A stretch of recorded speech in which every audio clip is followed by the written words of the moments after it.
Salut à tous, c'est Diane du Grenier Geek. Alors aujourd'hui on se retrouve pour le SOS objet abandonné, voilà, enfin le compte rendu déchets ou récupération. Donc voilà, pas mal d'objets trouvés entre la fin de semaine dernière et cette semaine, voilà, bon j'ai envie de dire c'est un peu Noël avant l'heure pour moi. Vous allez comprendre pourquoi. On commence léger avec voilà un petit routeur de chez Netgear. Hein. Voilà, bon, il est pas très propre, mais bon, fonctionne nickel. J'ai un peu les boules parce qu'il y a un mec, voilà, qui récupère tout ce qui est cuivre, etc.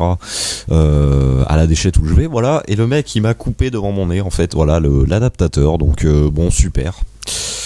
J'en suis bon, voilà, pour faire un petit raccord avec un petit domino, voilà.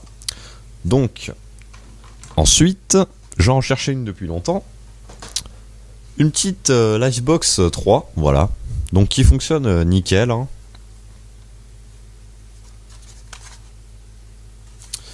Voilà, vous allez voir que c'est pas tout côté opérateur Orange. Comme vous devez le voir, voilà, ce n'est pas voilà, il y a quelques petits changements vers là, voilà. Vous voyez que vous voyez un peu un micro-ondes ici, un frigo peut-être en bas. Vous vous dites, il y a un peu de changement, qu'est-ce qui se passe ? Donc c'est une petite parenthèse que je fais, tout simplement, bon, pour des raisons personnelles, voilà, j'emménage un peu la maison, on va dire. Donc il se peut que vous voyez quelques changements de décor, voilà, durant cette période entre décembre et janvier, voilà. Et normalement, vous ne verrez plus ce décor malheureusement en janvier, février, parce que voilà, je change de pièce en fait, tout simplement, voilà. Donc bon, le décor sera moins geek, quoi, entre guillemets. Mais bon, les vidéos seront toujours présentes et toujours bien tournées, on va dire. Voilà, le truc qu'il y a, c'est que chez moi, Internet, ce n'est pas moi personnellement le titulaire de la ligne, voilà, même si c'est moi seul qui occupe la maison. Voilà, j'avais pas envie, voilà, de changer de box ni rien et tout ça, mais là c'est l'occasion, voilà, de changer de box, hein. Chose qui va être faite dans pas longtemps. Pourquoi changer de box par rapport à la 2 ? Déjà parce qu'elle a des ports gigabit, hein. Voilà, des ports ici Ethernet gigabit. Puis aussi elle a un Wi-Fi. Moi j'ai des antennes Wi-Fi vachement puissantes, hein, c'est-à-dire on est loin des 54 mégabits par seconde des Livebox 2 qui plombent un peu le Wi-Fi. Donc justement ça va être l'occasion, voilà, de profiter un peu de cette nouvelle technologie, parce que la Livebox 2 il me semble date de 2007. Voilà, changer pour plus récent sans rien demander à Orange ni rien, voilà, c'est plutôt cool. Notons que voilà, j'ai déjà fait un clonage de la configuration de la Livebox 2 à cette Livebox et ça fonctionne parfaitement, elle se synchronise parfaitement, etc., etc.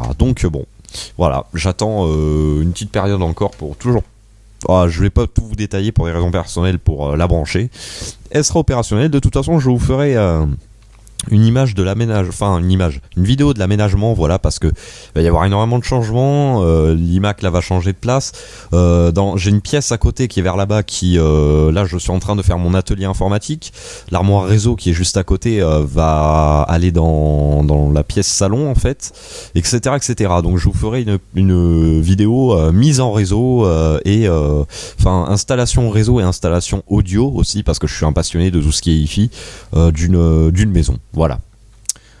J'espère faire cette vidéo. Voilà, je vous garantis rien. Donc ensuite, passons, voilà, avec cette grosse parenthèse. Hein. Bien sûr, il y avait le décodeur qui était fourni avec. Hein. Avec curieusement sa carte encore. Voilà. Donc le décodeur, je l'ai récupéré comme ça, hein, parce que franchement, j'en ferai rien. Je me suis pas du tout abonné Orange et je suis pas trop télé, voilà. C'est un truc, c'est comme le décodeur CanalSat. Peut-être qu'un jour je vous en ferai une vidéo. Je crois qu'elle a bien cartonné, la vidéo de la dissection, même si elle était de piètre qualité, du décodeur CanalSat. Je vous ferai peut-être une vidéo, voilà, sur explorer un décodeur Orange, voilà, la V3. Voilà. Donc ensuite, petite récupération que je vais pas vous montrer directement aujourd'hui, mais je vais vous en montrer le résultat. En effet, je suis tombé sur un ordinateur Acer 17 pouces, etc. Et malheureusement, je l'ai branché, il est mort. Et c'est pour ça que je déconseille les marques comme HP, Compaq, Acer, Packard Bell, parce que pour moi c'est des marques qui fabriquent pas cher, donc du coup le prix est pas cher, hein. Et du coup ils ont tendance à comment dire, on a du matos de piètre qualité, voilà. En effet, j'ai vu, donc je l'ai ouvert, hein, voilà, le Acer pour voir pourquoi il démarrait pas ni rien, pourquoi il n'y avait pas de voyant qui s'allumait. Le connecteur pour charger, donc vous avez le connecteur, donc bon, je vais vous spoiler un peu, hein, pardonnez-moi. Donc, en fait, je vous montre sur un autre ordi parce que la carte mère, j'aurais pas dû, mais je l'ai jetée en fait. Donc ici, on est bien d'accord, vous avez le connecteur de charge. Voilà, bon là ça part directement sur la carte mère, mais sur le Acer ça partait, donc vous avez le connecteur de charge, vous avez des fils, voilà, qui étaient reliés à la carte mère, via un petit connecteur. Et en fait, la partie connexion sur la carte mère a carrément fondu, mais quand je vous dis fondu, c'est fondu, et il y a des broches carrément qui se sont fusionnées entre elles et ça, et ça a cramé toutes les résistances derrière. Donc il y a dû avoir un espèce de court-circuit qui a fait cramer je sais pas combien de composants dedans. Et voilà, et le pire c'est que ça peut même pas être un défaut de faux contact ou un truc comme ça, hein. Je pense surtout à la section des fils qui était trop petite, voilà. D'où l'importance, hein, voilà. Encore une fois, je ne citerai pas cette personne parce que c'est pas que j'ai pas envie d'avoir de problème avec elle, mais j'estime déjà qu'elle en prend assez pour son grade. Il n'y a pas besoin de rajouter de l'huile sur le feu. Et de part, j'ai pas envie d'avoir une vidéo, machin et de ça, parce que ce mec tourne en rond. On a beau lui fournir des explications, il ne veut rien savoir sur ces alimes de merde. Voilà. Pour ceux qui savent, hein, voilà, gardez le silence dans les commentaires, abstenez-vous, ça sert à rien de marquer le nom de la personne, etc. Voilà. Donc c'est pour ça qu'à cette personne, on lui dit que les alimes Advance, voilà, sont complètement pourris, parce que vous avez des fils de toutes petites sections, etc. Ce qui est très dangereux. On peut en voir, voilà, sur le PC Acer, voilà, où le connecteur, enfin les fils ont carrément fondu, etc. Alors peut-être que la personne utilisait un chargeur, je n'en sais rien tout ça, mais j'ai trouvé aussi les fils vraiment fins pour du connecteur de charge, donc bon, et ça vient vraiment pas du connecteur côté extérieur, ça vient vraiment du connecteur côté carte mère, quoi, à l'intérieur. Donc on peut voir que c'est pas une personne qui a bidouillé ni rien, le PC n'avait jamais été démonté parce que les vis n'étaient pas abîmées, un pet ni rien, pas de plastique pété, un amas de poussière énorme, le disque dur n'avait même pas été sorti dedans, les rames non plus, il y a du grillé, la personne a dû se dire ça sert à rien que j'aille voir un informaticien, je jette direct. Donc j'ai récupéré 4 Go de RAM, voilà, en DDR3, et un disque dur de 500 Go, voilà, dedans, bon. Mais c'est pas tout, parce que vous allez voir, c'est assez exceptionnel. En effet, le Acer était un PC portable 17 pouces. Je me dis, bon, souvenez-vous, j'avais récupéré un PC portable Asus avec l'écran défoncé qui était 17 pouces. Bon, à tout hasard, je me dis, je sais que les 17 pouces ne courent pas non plus, voilà, il y a plus de 15 pouces que de 17. Alors je me dis, je vais ouvrir, je vais démonter la dalle du Acer pour voir les références.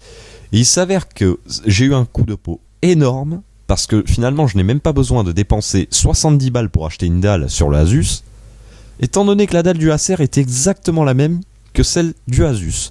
Donc du coup, le Asus est restauré. Je vais vous montrer ça de suite parce que franchement ça me... Bon, il y aura une vidéo dédiée parce que j'ai changé le disque dur, parce que... Voilà, encore une fois, pas de peau avec Toshiba. Franchement, je sais pas ce que j'ai avec cette marque, hein. Je veux bien croire que c'est une bonne marque, hein, mais ils m'aiment pas ces disques. Ils me claquent entre les mains. J'ai encore un Toshiba qui a cramé il y a pas longtemps, quoi, un 500 Go. Et pourtant, j'y fais gaffe, hein, preuve en est que mes autres disques durs ne crament pas. Donc, franchement, je sais pas ce que j'ai, mais bon. Donc, je vais remplacer avec le disque dur qui était dans le Acer, hein, voilà, hein, du coup. Donc, il y a un petit problème de charnière, voilà, hein, dessus. Ça fait cric-crac, mais j'ai regardé, bon... C'est pas pété ni rien, mais je trouve ça bizarre, voilà. Peut-être un défaut de conception de chez Asus. Donc il reste un peu de batterie dedans, hein. Voilà. Et là on peut voir, voilà, que l'écran je l'ai remplacé et que ça démarre. Voilà, donc on va tomber sur l'ancien mot de passe de la propriétaire, hein, voilà. Bon, ça c'est pas un problème, je vais réinstaller Windows dessus et basta. Mais on peut voir que l'écran n'est plus défoncé et que ça fonctionne nickel, franchement. Voilà, donc bon, un PC Asus vraiment pour 0€, quoi, en fait, hein. C'est vraiment magnifique, hein. Voilà, c'est vraiment lui, hein, comme vous pouvez le voir, hein, que j'avais récupéré il y a quelques temps de ça, hein. Il y a les mêmes stickers, voilà, hein. Enfin, je pense que vous devez me croire sur parole parce que je vois pas l'intérêt que j'aurais à mentir voilà sur une de mes vidéos. Mais voilà, c'est vraiment le PC Asus et en plus il est pas trop mal quoi. Je l'ai augmenté à 6 Go de RAM et disque dur 500 Go et 0€, pas un rond vraiment. Et ensuite donc bon là désolé je vais être obligé de me lever parce que c'est assez encombrant. J'ai récupéré une tour. Très vieille certes, voilà, mais bon, étant donné que, bon, je vous explique un peu le truc, hein, c'est pas encore fait, mais j'ai ce projet-là en fait, là où l'année prochaine, c'est-à-dire 2017, je vais normalement, alors c'est pas encore fait comme je vous dis, mais devenir auto-entrepreneur, voilà, réparateur en informatique, voilà, tout simplement, enfin réparateur hardware, software, etc. quoi. À son compte.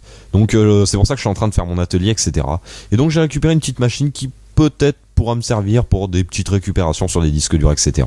Donc il s'agit d'un NEC PowerMate et la référence je ne la connais plus du tout étant donné qu'elle est marquée sur l'étiquette derrière, que je vais vous montrer de suite. Et c'est vraiment un truc assez ancien. Avant ça, juste petite parenthèse, hein, voilà. Donc vous pourrez pas l'avoir allumé, voilà. Mais voilà, c'était. Alors je sais pas si on pourra voir les reflets de la dalle pétée, parce que des fois, vous savez, ça fait des taches noires. Ouais, si on voit un peu, voilà, si vous regardez bien, bon, il y a des traces de doigts partout. Et si on regarde, là, on voit bien que la dalle est pétée, là aussi. Voilà, donc ça, c'était la dalle de l'Asus, hein. Voilà, pour preuve. Hein. Voilà, voilà. Et donc, c'était exactement la même connectique, etc. Voilà, voilà. Donc maintenant, je vous montre la tour. Donc désolé, elle est vraiment assez lourde. Hop. Donc la voici. Hein. Donc une bonne vieille tour. Une bonne vieille tour mais qui fonctionne toujours, voilà, elle date de 2003, elle a un processeur AMD Athlon, je sais plus trop, voilà, la référence du Athlon dedans, mais c'est un processeur qui est cadencé à 1,9 GHz, voilà, il avait que 256 mégas de RAM, mais je l'ai augmenté à 1 Go de RAM, bien entendu en DDR, hein, donc c'est pour vous dire à quel point ça remonte. Le disque, apparemment le fautif dedans était le disque dur, voilà, un petit disque dur Maxtor dedans qui était... pas mort mais qui faisait des bruits bizarres, donc j'ai pas pris les risques. Je l'ai effacé pour voilà, les données du propriétaire, voilà, hein, avant de le jeter, et je l'ai rejeté voilà en déchette, bien sûr pour pas faire un coup à un autre récupérateur, parce que voilà, hein, moi je suis conscient qu'il y en a d'autres qui récupèrent et tant mieux, je les incite à faire pareil. J'ai bien marqué disque total HS, voilà.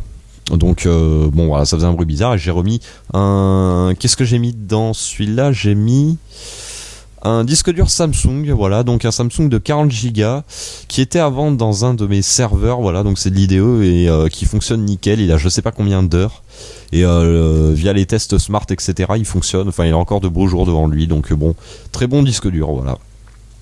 Donc voilà, voilà, je l'ai réinstallé, donc je sais que je vais me faire haïr par beaucoup, mais il faut voir ce qui est réalisable. Donc j'ai fait un dual boot en fait. Donc un dual boot, pour ceux qui savent pas, c'est un...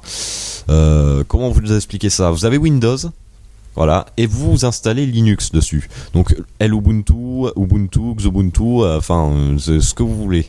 Et en fait, au démarrage, quand vous allez démarrer votre ordi, pendant 10 secondes, vous allez avoir un menu qui vous demande de choisir de démarrer entre Windows et un autre système d'exploitation, c'est-à-dire Linux, un autre Windows, un truc comme ça. Donc dedans est installé XP, voilà, bien que je suis totalement conscient que c'est une version totalement obsolète, XP, hein, je rappelle, arrêt du support avril 2014, voilà, donc bon, XP juste pour dépanner ni rien, sinon il tourne en priorité sur Lubuntu, voilà, donc une version légère, qui n'a pas besoin d'un processeur très très costaud et qui peut tourner aisément, on va dire, avec 1 giga de RAM. Même si, à mon goût, hein, parce qu'ils vous disent 1 giga ça tourne aisément, à mon goût, je préfère mettre 2 gigas que 1. Le problème, c'est que j'ai que des barrettes de 512, voilà, en DDR.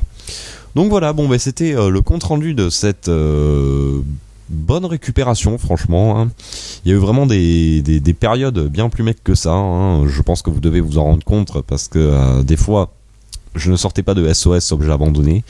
Voilà, bon, j'ai aussi récupéré quelques RAM, etc. justement dans les périodes creuses, hein, c'est-à-dire de la DDR3 ou de la DDR2, une barrette par-ci, une barrette par-là, mais bon, pas de quoi pour faire une vidéo, franchement, donc bon, bah, maintenant elles sont dans mon, comment dire, dans mon carton de RAM, voilà, j'ai un petit carton là où il y a toutes mes RAM, et le problème c'est que pour retrouver lesquelles c'était, c'est un peu délicat.